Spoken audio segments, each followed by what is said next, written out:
Welcome all. Nifty का analysis देख लेते हैं कल के लिए, साथ में सेंसेक्स का भी एनालिसिस देखेंगे क्योंकि कल सेंसेक्स की एक्सपायरी है, मंथली एक्सपायरी है। और आपको दिख रहा है कि प्री बजट मूव्स मार्केट में शुरू हो गए, मतलब वोलेटिलिटी देखिए कितनी बढ़ गई है। अभी कुछ दिनों पहले हम देख रहे थे कि मार्केट बिल्कुल छोटी छोटी रेंज में 50-100 पॉइंट में ट्रेड कर रहा था निफ्टी। अब अगर देखोगे आप तो डेली की रेंज 150-200 पॉइंट की बना दी है मार्केट ने। ये हमारे लिए अच्छा है क्योंकि हम इंट्राडे करते हैं, हमें क्या चाहिए, एक मोमेंटम चाहिए। लेकिन एक चीज़ का भी ध्यान रखना होगा, अभी क्या है कि जैसा जैसा बजट आएगा हर दिन अब क्या होगा, प्रीमियम महंगे होते जाएंगे। पहले ऑलरेडी आज आप देखिए 200-200 रुपए पे प्रीमियम ओपन हुए, महंगे है प्रीमियम, और बजट तक बढ़ते जाएंगे, बजट के बाद कूल डाउन होते हैं प्रीमियम, ठीक है। तो एक चीज़ का ध्यान रखना, अगर किसी दिन साइडवेज में फंस जाओ तो डीके भी बहुत देखने को मिलेगा, तो उसी हिसाब से प्लानिंग करना। अब ये दिन था, इस दिन के लिए हमने कहा ट्रेड प्लान किया क्योंकि वोलेटिलिटी बहुत थी। आप देखो मॉर्निंग से ऊपर नीचे ऊपर नीचे ऊपर किया है मार्केट, बिल्कुल ऐसे रेंज बना के खड़ा है। इस वोलेटिलिटी में भी हमने एक मॉर्निंग में एक बहुत अच्छा ट्रेड प्लान किया, प्रॉफिट बहुत अच्छा बुक किया क्योंकि प्रीमियम बहुत ज़्यादा बढ़े। वो मूव था यहाँ पे क्योंकि मार्केट ओपन हुआ, ओपनिंग के बाद ये ऊपर एक लाइन दिख रही होगी आपको। मेरा एक मॉर्निंग से टारगेट था कि इस लाइन तक आना चाहिए क्योंकि मॉर्निंग में ओपनिंग के बाद ट्रेंड दिखी, तो मैं वेट कर रहा था कि कहीं ना कहीं रिट्रेसमेंट के, यहाँ तो नहीं प्लान कर सकते थे हम डायरेक्टली, रिट्रेसमेंट का ही वेट कर रहा था कि रिट्रेसमेंट के बाद कहीं सेटअप बने। वो सेटअप बना, नीचे गया मार्केट, यहाँ एक डबल बॉटम जैसा बना, मैंने यहाँ पे ट्रेड प्लान किया और एग्जैक्टली इस टॉप पे बुक किया। एग्जैक्ट इस टॉप पे जब था, मैंने यहाँ पे ये अपडेट भी दिया था, मैं आपको दिखा दूंगा, स्टूडेंट ग्रुप में मैंने ये ट्रेड शेयर भी कर दिया था। और यहाँ तक बहुत अच्छे प्रीमियम बढ़े, देख सकते हो। उसके बाद मार्केट क्या था, थोड़ा कंफ्यूजिंग था क्योंकि वेट कर रहा था कि मैं अगेन कोई चांस मिले। मैंने वेट किया अगेन यहाँ से कोई ब्रेकआउट वगैरह बनता है तो मैं री एंट्री और करने वाला था क्योंकि प्रॉफिट ऑलरेडी था हमारे पास, थोड़ी रिस्क हम ले सकते थे। लेकिन मार्केट बहुत नीचे गया, तो फिर मैंने लगभग 2 बजे के आसपास क्या किया, सिस्टम कर दिया क्लोज। और आप देख सकते हो उसके बाद एक अच्छा ट्रेड बना यहाँ पे, मतलब जो लोग अवेलेबल हो गए उन्होंने मुझे लगता है लिया भी होगा क्योंकि यहाँ पे मार्केट देखिए कितना सस्टेन किया और एक ब्रेकआउट बनाया। अगर ये ट्रेड आपने प्लान किया होगा तो ज़रूर मुझे कमेंट सेक्शन में बताइएगा। बाकी मैंने तो एक ही ये ट्रेड लिया। देखिए प्रॉफिट से मतलब है, हमें पूरे दिन में कितने मूव आते हैं और हम कितने कैच करते हैं वो इंपॉर्टेंट नहीं है। क्या आप ग्रीन में डे क्लोज कर रहे हो, एक अच्छे खासा ट्रेड ले पा रहे हो, वो इंपॉर्टेंट होता है। जो लोग 10 ट्रेड के पीछे लगते हैं ना, तो क्या होता है, ऐसा होता है कि किसी दिन अच्छा प्रॉफिट भी होता है, पूरा चला भी जाता है। ठीक है, आज मूव आया इसलिए लग रहा है हमें कि काश ये भी मूव हम ले लेते या फिर कैच कर लेते। तो ये चीज़ें होती है। अब कल क्या करना है, देखिए उसके लिए बहुत ज़्यादा इंपॉर्टेंट है हमें सेंसेक्स का चार्ट। बट सबसे पहले निफ्टी को एनालाइज करेंगे हम कि कहाँ पे ट्रेड हम प्लान कर सकते हैं। तो मैं आपको डेली चार्ट भी ले जाता हूँ, थोड़ा डेली चार्ट पे आपको चीज़ें समझेगी। तो डेली चार्ट मैंने ओपन कर दिया। एक चीज़ आपको दिखेगी यहाँ पे, देखिए नीचे से भी एक लाइन है, ऊपर से भी लाइन है, लेकिन ये जो मुझे दिख रहा है ना कि नीचे अभी भी अच्छा सपोर्ट फॉर्मेशन हुआ नहीं है। भले ही मार्केट थोड़ा थोड़ा ऊपर जा रहा है लेकिन सपोर्ट फॉर्मेशन हुआ नहीं है। मुझे लगता है ये प्री बजट पहले एक छोटी सी रैली होगी और उसके बाद जो डायरेक्शन पकड़नी है मार्केट को पकड़ सकता है। तो ट्रैप हमें होना नहीं है, अभी से पोजीशन मत बनाओ, बजट के लिए रुको, उसके बाद देखेंगे क्योंकि कंफ्यूजिंग है मार्केट बजट के पहले, ठीक है। अब यहाँ पे कर क्या सकते हैं, तो 15 मिनट चार्ट पे चलिए, सिंपली बताता हूँ आपको करना क्या है। देखिए जित ये ट्रेंड लाइन आपको पता है, मैंने अभी आपको दिखाई, बहुत इंपॉर्टेंट ट्रेंड लाइन है। क्यों इंपॉर्टेंट है, क्योंकि पहले इसी लाइन से देखिए एक बड़ा सेल ऑफ आया था, फिर अगेन एक सेलिंग आई, अब फिर से मार्केट उस लाइन के आसपास आया। तो मुझे लगता है टेस्ट तो कर लेगा, टेस्ट कर लेगा, तो टेस्टिंग के हिसाब से हम बुलिश ट्रेड ले सकते हैं। अब कहाँ लेंगे, 15 मिनट चार्ट पे देखा था। देखिए बुलिश ट्रेड ले सकते हैं बट मार्केट सीधा यहाँ पे ना ओपन हो क्योंकि ये लेवल टेस्ट होना बाकी है जो है 25,390 के आसपास। अब सीधा यहाँ पे ओपन होता है तो कुछ नहीं मिलेगा हमें। मेरे हिसाब से मार्केट में अगर हमें बुलिश ट्रेड लेना है तो मार्केट यहाँ पे जो क्लोजिंग है ना आज की, उसके नीचे ओपन हो या फिर यहाँ पे ओपन हो और नीचे आए, पहले थोड़ा डीप लगाए, डीप लगाने के बाद यहाँ कहीं मिलता है ब्रेकआउट, तो फिर हमें यहाँ से यहाँ तक नहीं, कुछ तो लगभग लगभग 70-80 पॉइंट तो इजीली मोमेंटम मिल जाएगा, 100 पॉइंट के आसपास भी मिल सकता है क्योंकि मार्केट यहाँ रुकेगा नहीं, फिर थोड़ा ब्रेकआउट दिखाएगा, पहले ब्रेकआउट दिखाएगा। तो इसलिए हमें 100 पॉइंट से लेके 150 पॉइंट का भी मोमेंटम कल मिल सकता है अगर नीचे मिलता है तो, ठीक है। तो अगर नीचे मिलता है, सस्टेन करता है, कोई सपोर्ट फॉर्मेशन होता है तो हम ब्रेकआउट पे ट्रेड प्लान करेंगे। ये मेरा पर्सनली, मैं यहाँ पे ट्रेड प्लान करूँगा।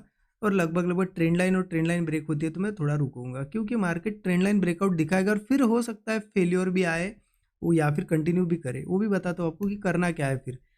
अब देखिए ये तो होगा पहला सेटअप कि अगर नीचे मिलता है तो हम बुलिश जाएंगे क्योंकि मुझे लगता है इतने दूर आया है तो टेस्ट करना ही चाहिए, ठीक है। अगर यहीं पे ओपन होता है तो सिंपल है कि देखो थोड़ा वॉच करो, क्योंकि हो सकता है मार्केट थोड़ा ऊपर जाए, फिर अगर फेल्योर आता है और नीचे ही सस्टेन करता है इस ट्रेंड लाइन के, ट्रेंड लाइन मार्क कर लेना, मैंने दिखा दी आपको कैसे मार्क करना है। इसके नीचे दिखता है तो समझ लेना कि कहीं ना कहीं फेल्योर हुआ है। यहाँ पे फिर ब्रेकडाउन पे हम पुट्स ले सकते हैं। मार्केट धीरे धीरे नीचे आता है, क्योंकि मेरे हिसाब से ये जो नीचे की लेवल दिख रही है आपको 24,920 वगैरह आना चाहिए एक बार, क्योंकि यहाँ पे ऐसा कोई खास सपोर्ट है नहीं। जो जिन सपोर्ट से मार्केट रिवर्सल होता है ना, वो सपोर्ट तो अभी तो नहीं दिख रहा है मुझे, ठीक है। तो ये हमारा पहला प्लान होगा। पहला तो प्लान बता दिया। सेकंड, यहाँ पे अगर मिलता है तो एक चीज़ हो सकती है, चलो मार्केट गैप अप भी कर सकता है किसी केस में। गैप अप के बाद थोड़ा सा वॉच करो, हड़बड़ी में ट्रेड मत लेना, वॉच करो क्या करता है। क्या गैप अप के बाद अगर सही में सस्टेन कर पाता है और कंटिन्यू करता है ब्रेकआउट्स, तो हम प्लान करेंगे। लेकिन देखिए मेरे हिसाब से अभी इतना कंफर्मेशन नहीं आया है, तो स्मॉल रहेगी क्वांटिटी तो अच्छा रहेगा। पहले स्मॉल लो फिर ऐड करना। अगर लगता है कि हाँ सही में स्ट्रेंथ बढ़ रही है तो ऐड करना, पहले स्मॉल ले सकते हो। क्योंकि गैप अप के बाद अगर मार्केट रुकता नहीं है, ऊपर नीचे आ जाता है इस ट्रेंड लाइन की और सस्टेन करता है, तो फिर वीकनेस पे हमें पुट्स ही प्लान करने होंगे, ठीक है। तो बहुत सिंपल है। अभी तो थोड़ा ये छोटे टाइम फ्रेम पे बुलिश है, इसलिए हम बुलिश जा रहे हैं, अदरवाइज सपोर्ट अभी तक फॉर्मेशन हुआ नहीं है। सिंपल है। तो मैंने क्लियर बता दिया आपको कि क्या करना है कौन सी सिचुएशन में। बस आपको कल मार्केट देखना है कि कहाँ है, क्या बना रहा है, और उसके हिसाब से प्लान करना है। सेंसेक्स की अगर बात करें, सेंसेक्स के चार्ट पे आ जाते हैं।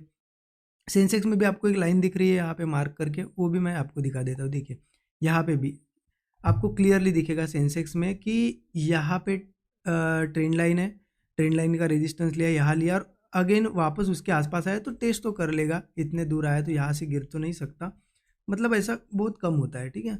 तो टेस्ट करेगा, इस हिसाब से कॉल हम ले सकते हैं। लेकिन वही है कि उस ट्रेंड लाइन के नीचे नीचे मिले हमें। और यहाँ पे भी देखिए आपको दिखेगा सेंसेक्स में सपोर्ट्स नीचे है। देखिए मैंने मार्क करके रखे ऑलरेडी 80,530, 78,800 वगैरह, ये सभी सपोर्ट्स है, ठीक है। तो अभी भी सेंसेक्स भी सपोर्ट पे नहीं है, तो मेरे हिसाब से हो सकता है कुछ दिनों में ऐसा ऐसा करके फिर से गिरे, ये भी पॉसिबिलिटी। इसलिए पोजिशनल ट्रेड अगर बनाने हैं तो थोड़ा सा वेट करो, बजट सेशन दूर नहीं है अभी।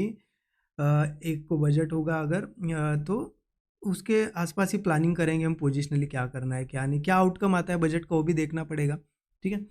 वो मैं बाद में आपको एनालिसिस दे दूंगा स्पेशल बजट के लिए। अभी के लिए देख लेते कि कर क्या सकते हैं सेंसेक्स में। तो देखिए 15 मिनट चार्ट पे आ गए।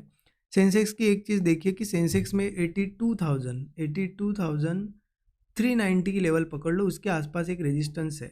डायरेक्ट यहाँ ओपन नहीं होगा तो बहुत अच्छा होगा, मुझे लगता है थोड़ा गैप डाउन हो या फिर यहाँ से कहीं पहले नीचे आए और फिर सपोर्ट फॉर्मेशन हो, ब्रेकआउट हो, क्योंकि यहाँ से यहाँ तक का एक मूव हमें मिलेगा इजीली। तो ये हमारा टारगेट मतलब पहला एक ट्रेड होगा अगर ऐसा बनता है तो। क्योंकि अगर यहीं पे ओपन होता है 82,390 के आसपास, तो फिर इशू होगा, फिर हमें वेट करना पड़ेगा कि क्या सही में ऊपर सस्टेन कर रहा है तो ही प्लानिंग कर सकते हैं बाइंग की, या फिर नीचे अगर आता है तो फिर फेलियर होगा तो फिर सेलिंग जा सकते। तो ये जो ट्रेंड लाइन होगी ना, यहाँ पे डिसीजन होगा मार्केट का, तो हम वॉच करेंगे, उसको पहले डिसाइड करने देंगे कि कहाँ जाना है, उसके बाद हम प्लानिंग करेंगे। गैप अप के बाद भी ध्यान रखना क्या करता है, स्ट्रेंथ कंटिन्यू रहती है तो ही जा सकते हैं, और एक ही इसमें पूरी क्वांटिटी नहीं ऐड करना है, क्योंकि मार्केट वैसे वीक है। ये जस्ट एक ऐसा मार्केट में रिट्रेसमेंट आ रहा है, तो हो सकता है गैप अप वगैरह और फिर फेल्योर भी आए। इसलिए पहले क्वांटिटीज थोड़ी कम ही ऐड करना कॉल साइड अगर जाओगे तो, फिर अगर स्ट्रेंथ दिखे तो ही ऐड करना। और बाकी अगर वापस इस ट्रेंड लाइन के नीचे आता है 82,390 वगैरह के नीचे, तो फिर हम इजीली डाउन साइड ही जाएंगे, क्योंकि ये नीचे सपोर्ट्स अभी टेस्टिंग बाकी है। तो अगर ओवरऑल मैं बताऊँ, आप अगर पूछते हो कि क्या कल बुलिश जाना है या बियरिश जाना है, तो मार्केट अभी भी ऐसे जोन पे वहाँ डिसीजन मार्केट का लेना बाकी है। और वो रुका इसलिए वो बजट का मुझे लगता है वेट करेगा, ऐसे ही मूव करेगा ऊपर नीचे। तो इसलिए हम भी वैसा ही करेंगे जैसा मार्केट हमें स्ट्रक्चर दिखाता है। मैंने आपको बता ही दी है कहाँ कौन सी लेवल पे कैसे क्या देखना है और कैसे प्लान करना है, ठीक है। उसी हिसाब से प्लान करना।